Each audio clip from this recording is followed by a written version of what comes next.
भाभी, क्यों रो रही हैं आप? क्या बात हुई भाई से आपकी?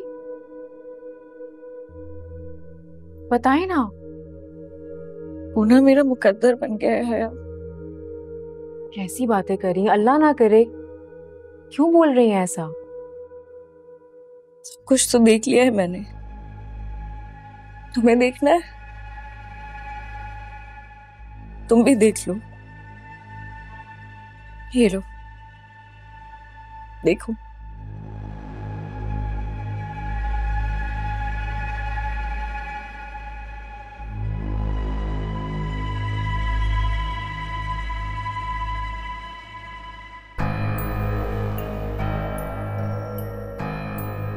ये सरार भाई ने कहा है आपसे? मुझे तो यकीन नहीं आ रहा। आप यकीन करें, मैं तो उन्हें समझाने गई थी और मेरी बात को इतनी गौर से समझ रहे थे वो कि मुझे लगा सब ठीक हो जाएगा। लेकिन इस मैसेज से तो साबित हो गया है, रिफत भाभी का जादू सर चढ़कर बोल रहा है।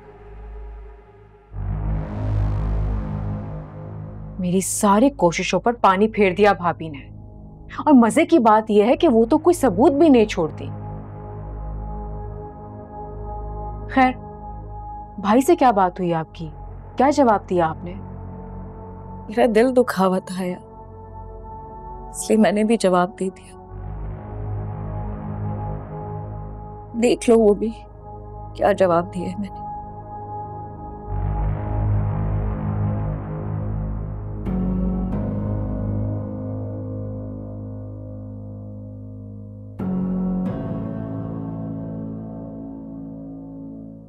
भाभी, बिल्कुल सही किया है आपने। और आपको पता है, यही जवाब बनता था भाई के लिए। अब देखें ना, मैं तो मामलात को कितना सीधा करने की कोशिश कर रही हूं और रिफत भाभी मामले को बिगाड़ने की कोशिश कर रही हैं।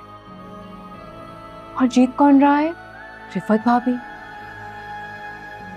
तो इससे तो ये बात साबित हो गई ना कि मोहब्बत के आगे नफरत जीत गई।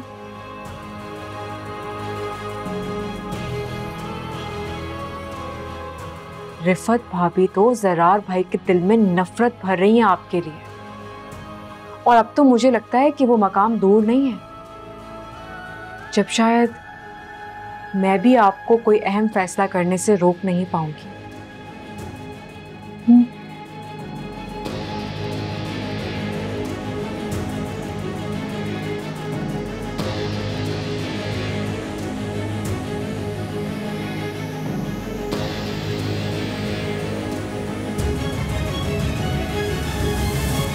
बात बहुत बढ़ गई है भाभी।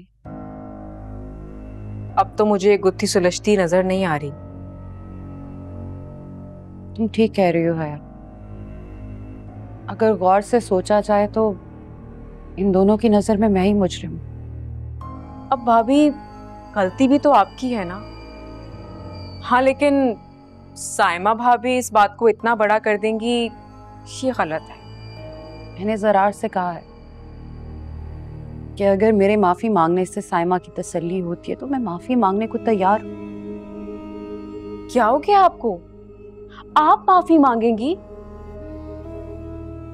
अरे, इस घर में आपकी पोजीशन और कमजोर पड़ जाएगी और इस बात से आपको कोई फायदा नहीं होने वाला, सिर्फ नुकसान होगा।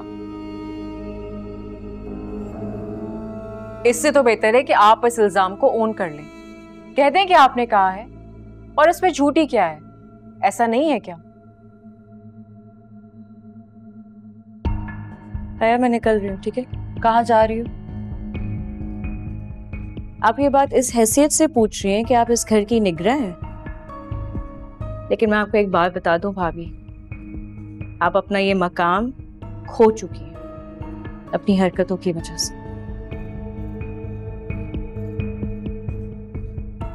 मैं अपनी अम्मी के घर जा रही हूँ, ठीक है हया? साइमा, तुम्हें जो कहना है कह लो, लेकिन प्लीज घर छोड़ के मत जाओ। क्यों? क्योंकि अम्मी जान आके मेरे बारे में पूछेंगी और आपके पास जवाब नहीं होगा। आपके सारे कारनामे उनके सामने आ जाएंगे इसलिए। जो चिंगारी आपने जलाई है उसके शोलों का नजारा नहीं करेंगी?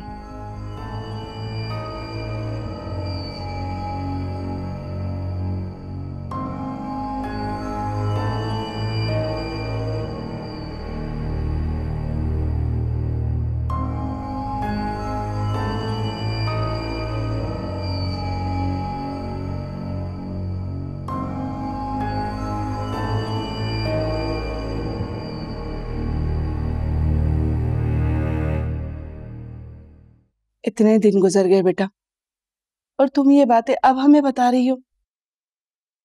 ये बताओ बेटा कि ये सारी बातें तुम अकेले क्यों बर्दाश्त करती रही? हाँ, घर की इज्जत के खातिर अब्बू,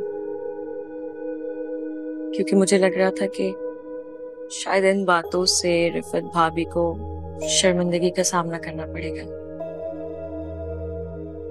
मगर उन्होंने तो मेरे खिलाफ मुहाज बना दिया है। तो तुम ये सब बातें जरार को बताती ना। बताया था अम्मी, सब कुछ बताया था। जानी रिफत भाभी ने क्या पट्टियां पढ़ाई है, वो तो उनसे हम ख्याल होके मुझसे नाराज हो गए। किस कदर मक्कार औरत है ना ये। लगता है ये मिसाल सिर्फ इन्हीं लोगों के लिए बनी है कि एक तो चोरी, ऊपर से सीना जोरी। तुम फिक्र मत करो सैम, आने दो बेगम मुबारक मस्तूर को, इस रिफत को तो मैं देख लूंगी।